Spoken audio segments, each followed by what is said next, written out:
Hello Year 7, welcome to Lesson 3 of Coraline, the end of week 1.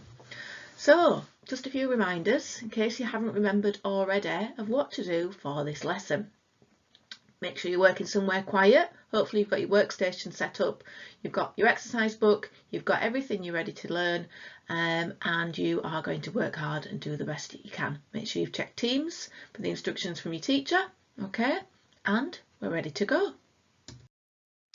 So the first thing I want you to do is to write the title and the date in your exercise book nice and neatly, and the title is, as you can see on the screen, Creating Tension with Language. Careful with your spelling and make sure you underline it neatly, and today's date, whatever day it is that you're doing this lesson. Okay, pause the video if you need to do that. Right, so last term before Christmas you looked at some similes and metaphors that are used to describe things in the stories that you were looking at. And I want you to remember that a simile describes something using as or like, and a metaphor describes something as if it is something else. So it's not as something else or like something else, it is something else. So just to recap and see if you can remember what a simile or a metaphor is, I want you to try and match up the following descriptions with whether or not they are a simile or whether or not they are a metaphor. Okay, so here are some examples. I'm going to read them out, I'm going to leave them on the screen, and you're going to try and figure out whether or not they are a simile or a metaphor. Here goes. Like a slow motion film, the snow outside was mesmerising. The snow-covered garden was a magical fantasy movie set. He was a brilliant student, a shining star. He stood firm like a soldier on the front line. She was as hungry as a bear emerging from hibernation. That's me every morning. The teacher was a grizzly bear, rounded, bearded and fierce. That can't be me, I don't have a beard. Okay, so I'd like you to pause the video Year 7, and I'd like you don't need to write anything down, I'd like you to just look at the screen and I'd like you to decide whether or not they are a simile or a metaphor. If you really want to, you can write them down and write simile or metaphor next to them, but you don't need to because this is just a recap exercise. Okay? What did you get? Here we go. So we've got the first one is a simile because it's not describing it as a slow motion film, it's like a slow motion film. The second one is a metaphor because it's saying it was a magical fantasy movie set. It's not, but it's saying it is it to make it stronger. And the brilliant student obviously isn't a star up in the sky, but it's describing him as if he is one. And the fourth one has a like in it, like a soldier on the front line. He isn't one, but he's like one. And then she was as hungry as a bear emerging from hibernation. That's me every morning when I get out of bed. I always want my breakfast, okay? But I'm not a hungry bear coming out of hibernation. And then the teacher was a grizzly bear. There are no grizzly bears walking down your corridor at Fernside, are there? No, of course there aren't. Okay, rounded, bearded and fierce. There are some bearded teachers, but they're not round or fierce. Okay, so that will be a metaphor because it's saying they were one. Okay, so those are the answers, Year 7. Well done if you got all of those right, and well done if you got some of them right, because I wrote those trying to make them a little bit tricky for you. Okay. Okay, so we have on the screen a section of chapter 1 that we read last lesson from Coraline, and there is a simile in here that Neil Gaiman tries to use to create tension in chapter 1, to have us on the edge of our seats when we're reading it with Coraline. Okay, so I want you to pause the video and I want you to just have a look at that section that's on the screen. Now, I've made it a little bit tricky for you because there is a little bit of a red herring somewhere in there. So there's one that might just throw you off scent a little bit. So pause the video. Can you spot the simile that he's using to create tension? Okay, Year 7. The answer is coming up in 3, 2, 1. There we go. Did you spot it?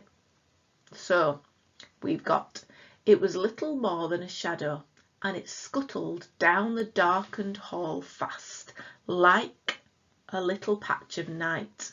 Now you might have spotted this bit down here. She looked like a thin giant woman.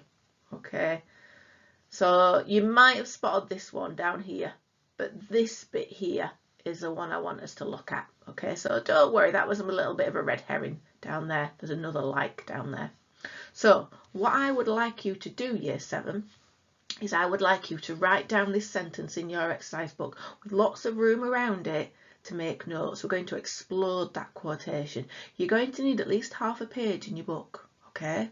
And that's quite a long sentence to write as well. So you're going to need to pause the video and write that sentence down in your book in the middle of a page with room around it, because we're going to write some ideas around about how it creates tension. So pause the video and do that now. Right, before we go any further, we need to make sure we understand what tension is. What is tension? Oh, I sometimes get it in my shoulders. I'm like that. But what is it in books? What does it mean? What's tension in books?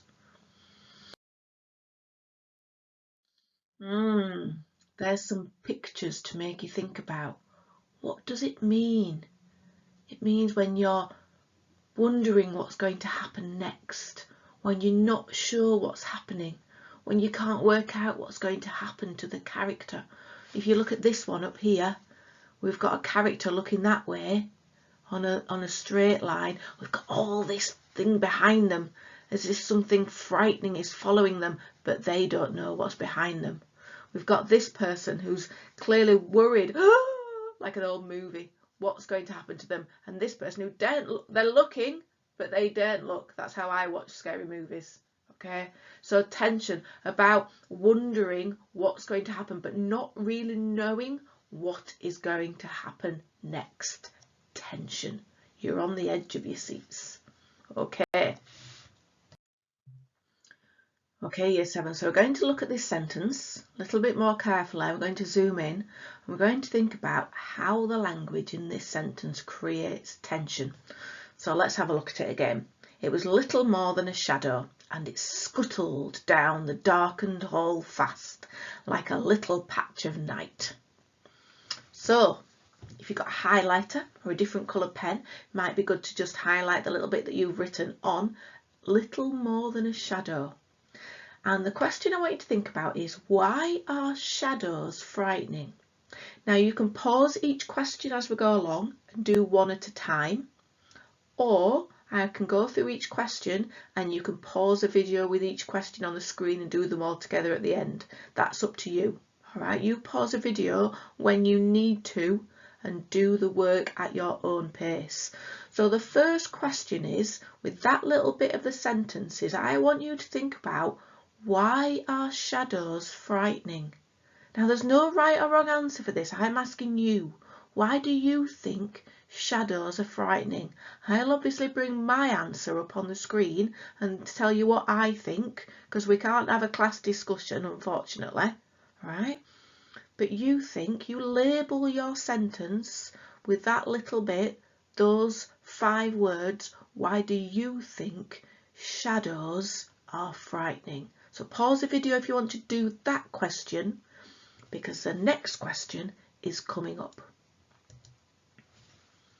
Okay, so the word scuttled is a verb, and I want you to think of scuttled.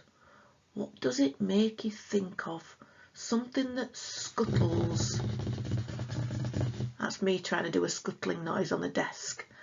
And why is it frightening? You can always ask somebody at home. If something scuttled, what would it make you think? If they say I don't know, don't accept their answer.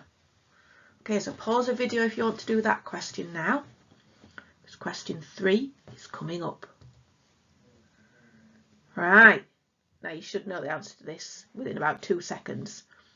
like a little patch of night. What technique is it? You only need one word answer for that. And the second part to question 3, how does the simile make it tense when Coraline is moving down the corridor? So if it's like a little patch of night, why is that tense? If this shadow is scuttling like a little patch of night, if it's a little patch of night, so this shadow is a little bit of night. Think about what night is, and the writer is describing this shadow as a little bit of the night. Why is that tense? It's quite a tricky question, so don't worry if you struggle. Ask somebody at home if you want, see if they can help you. Why describe a shadow as a little bit, a little patch of the night? You might get a completely different answer to mine, and that's absolutely fine. So pause the video and see if you can write some answers down, some of your ideas around that sentence, okay? Right, my ideas are coming up in 3, 2, 1.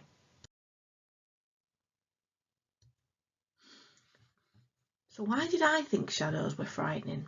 Now you can add some of these to your own if you want, and you might have some really different ideas, and that's fine, Year 7, don't worry. So I thought shadows were frightening because you don't really know what they are. You can't tell. They're just a flat shadow. They don't have a shape or a form. They're dark and mysterious. I asked my husband. He said that. That was his answer. And they follow you. If it's your own shadow, you can't get rid of it, can you? Of course, if it's someone else's shadow, you can. Kind of. Unless they follow you. Okay, so if you like any of those ideas, if you want to steal them, you can do. Right, shadows, frightening.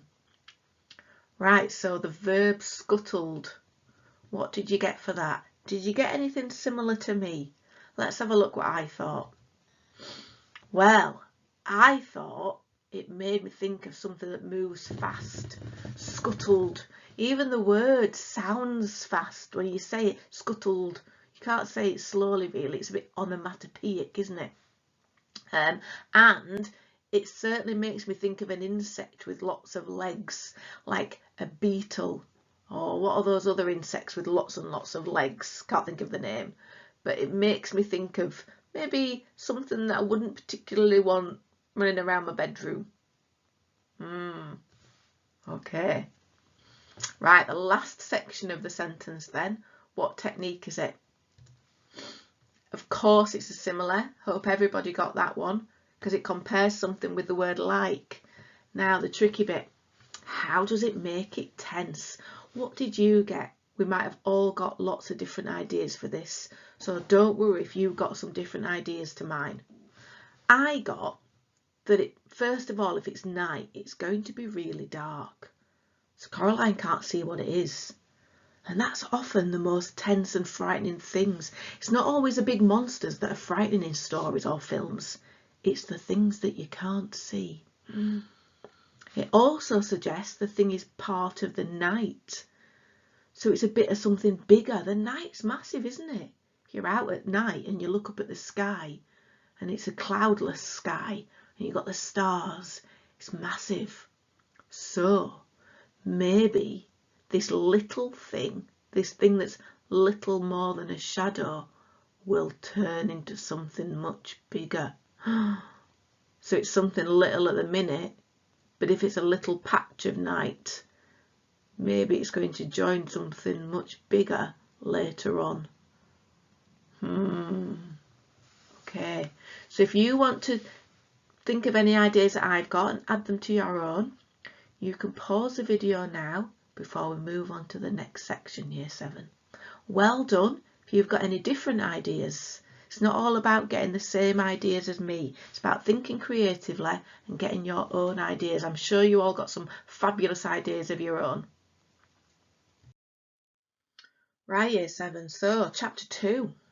If that was Chapter 1, how are we going to find Chapter 2? Is it going to be tense? What might we expect in chapter 2 if chapter 1 was tense? Well, let's read chapter 2 and find out. The next day it had stopped raining, but a thick white fog had lowered over the house. "Going for a walk," said Coraline. "Don't go too far," said her mother, "and dress up warmly." Coraline put on her blue coat with a hood, her red scarf and her yellow Wellington boots. She went out. Miss Spink was walking her dogs. "Hello, Caroline," said Miss Spink. "Rotten weather." "Yes," said Coraline. "I played Portia once," said Miss Spink. "Miss Forcible talks about her Ophelia, but it was my Portia they came to see when we trod the boards." Miss Spink was bundled up in pullovers and cardigans, so she seemed more small and circular than ever. She looked like a large fluffy egg.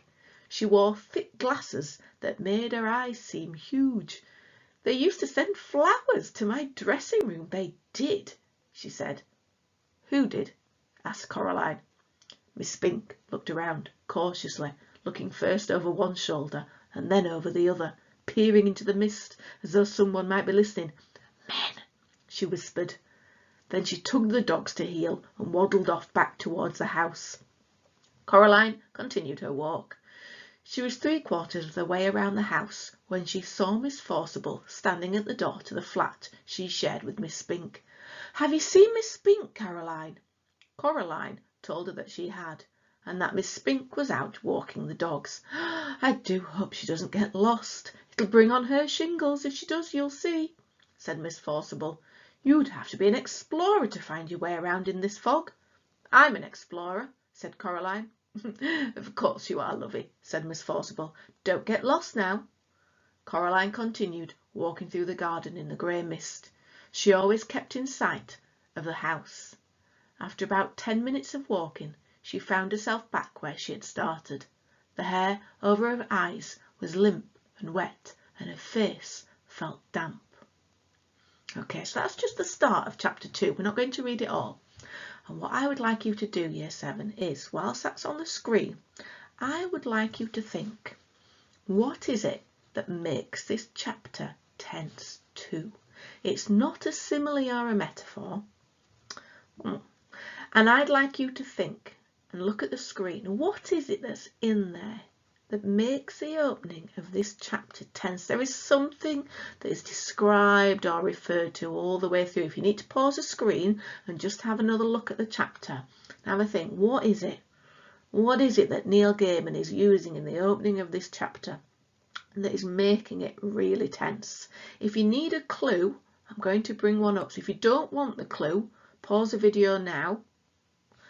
And here is a clue if you need a little bit of help. There's a picture to give you a clue. Okay, so pause the video. You don't need to write anything down. Pause the video and have a little clue.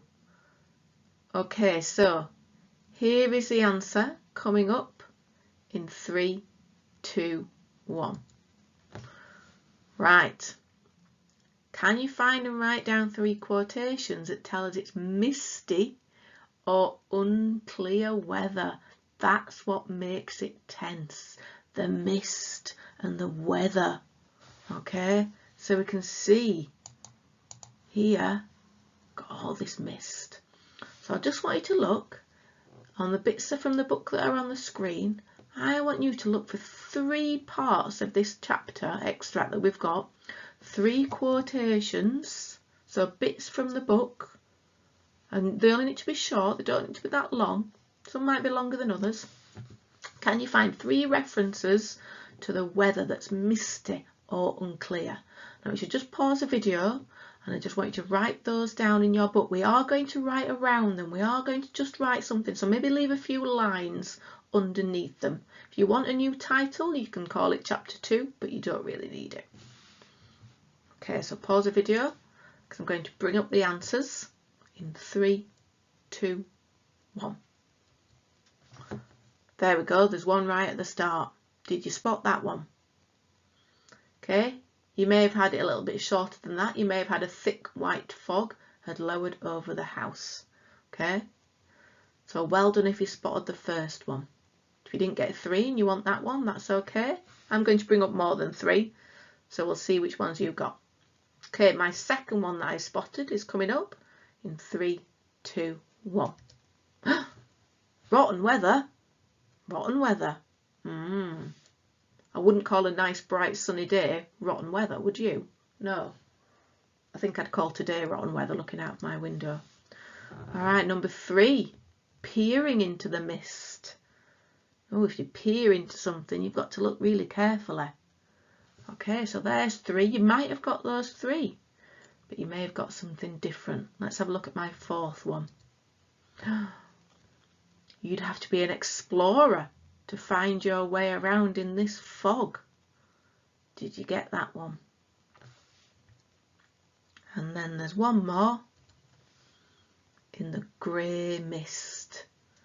Okay, so you may have got maybe 1 or 2 that are slightly different, but those are the 5 that I have picked out that tell us that it is misty or unclear weather. So if you want to pause the video and you want to check whether yours are the same as mine year 7, and we're going to look at how that mist makes chapter 2 tense as well.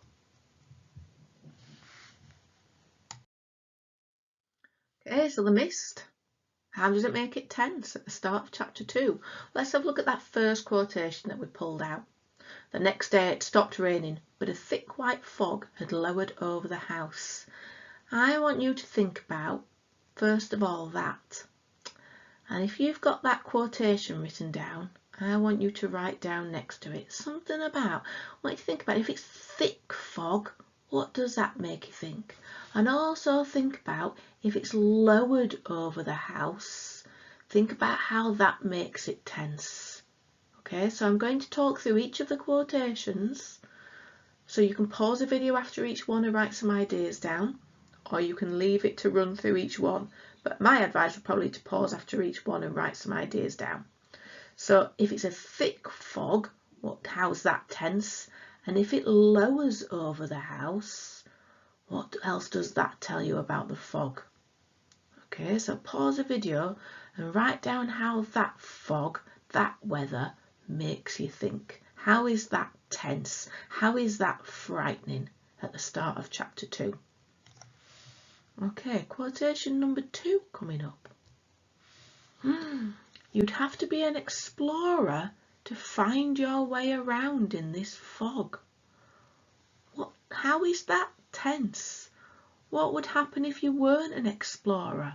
What does that tell you about the fog? If you have to be an explorer, what skills does an explorer need to find your way around in this fog? And what would happen if you weren't an explorer? Why is that tense? What is it telling you without actually telling you that might possibly happen to you? The unknown that's frightening. Pause the video and write some ideas down for that one. Okay, quotation number 3. Rotten weather. Right, what do you think about this word? Something that is rotten. If you had to think about the word rotten, what does that make you think of? If you had rotten meat, what does that make you think of? And then if you apply it to the weather, how does that make the weather seem? What does that adjective, rotten, make you think of? What ideas does that word put into your head about the weather? Something that is rotten. Okay, quotation number 4 coming up. Peering into the mist. I already mentioned this verb. If you have to peer into something, how do you look at it? I'm doing it with my face now, but you can't see it because I've not got my camera on. So if you have to peer into the mist, what does it tell you about the mist, and why do you have to peer? And why is that frightening? Pause the video and write any ideas down that you can think of. Okay, last quotation coming up. Right, the grey mist. I want you to think about that word. Films and books sometimes make things more frightening by making them seem something. And that word, grey, what does that make the mist seem like if it's grey? I don't want to give you too many ideas of mine, but just have a think about that word and what it makes the mist seem like, and why is that frightening? Okay, so pause the video and see if you can write some ideas down about those and why they are tense, Year 7. Right, so what ideas did you come up with? Were they anything like mine? Maybe. Let's see what I got for the first one. So I got that if it's a thick white fog, the house is going to be trapped in it. It's going to cover it completely, and it's thick and covered it totally. So it's almost like a trap. Maybe Coraline is trapped in this house, or a family is trapped in this house and they can't get out, so it's dangerous. Okay, number 2. If you're an explorer, well, you've got to be brave, haven't you? You're setting off on an adventure. You've got to be brave because you don't know what's going to happen. Or she could get easily lost, and if she's easily lost, she might never be found. She might be alone in the fog forever. So pause the video if you want to get any ideas down. Think, are your ideas anything like mine? They might be different. It's absolutely fine if you've got different ideas. Don't want everybody to have the same ideas and life will be boring. Okay, so what about the third one? Rotten weather. Did you come up with anything about rotten? Rotten. Sounds like something that's dying or decaying you might have had. Something that smells really, really bad. You might have had something to do with evil or death. Rotten weather. Bit like your garbage water. So that's frightening because it suggests that the weather is evil or death-like. Right, quotation number 4. Peering into the mist. It makes me think that she can't see anything. So she could be in danger and not know it because she can't see what's ahead of her. She's having to look really, really carefully, like me when I've not got my glasses on. Okay, so pause the video if you need to catch up, get any of those ideas down. And then the last quotation, the grey mist. I asked you to think about the colour grey. Ooh. Makes it sound like the mist is old and mysterious. Lots of films and books to try and make things seem more tense or frightening. They make things sound old, like they've got history and ghosts to them. You may have put something down about ghosts or old. They've got history to them. Lots of stories to tell. Maybe you said that it was a ghost. Well done if you got something to do with that. Okay, so well done if you got any of those answers, Year 7. Great job. Right, Year 7, so a quick recap of what we should have learned this lesson. You don't need to write this down, but just to make sure you understand what you should have learned from this lesson. So we were looking at how Neil Gaiman creates tension at the start of the novel so far. Similes we looked at. How did the simile create tension? Can you think of anything? Well, we looked at how the simile was something small, but part of something bigger, like a little patch of night. We had it was something that moves fast, so it can catch you. And something that is mysterious and unknown. Okay, what was the other thing that we looked at, apart from a simile? Chapter 2, it was the weather or the mist. Well done. And how did the weather create tension? It was suggesting things that are trapped Coraline might get lost, and like something is dead or dying. Okay, so well done if you've got any of those things. Hope you've enjoyed your learning today, and I hope you've enjoyed the start of chapter 2. Hope you enjoyed the fact that something was old and mysterious. I missed that bullet point off. Sorry, there you go. So something's old and mysterious with the mist and the grey mist. Okay, well done, Year 7. Okay, and don't forget that your final lesson, your lesson 4 of the week, is to do some of your own private reading. You should have your reading book at home, but if you check out the literacy page on the English website, there are some audiobooks that we've put on there as well, just in case you've not got your own reading book at home, which you should have.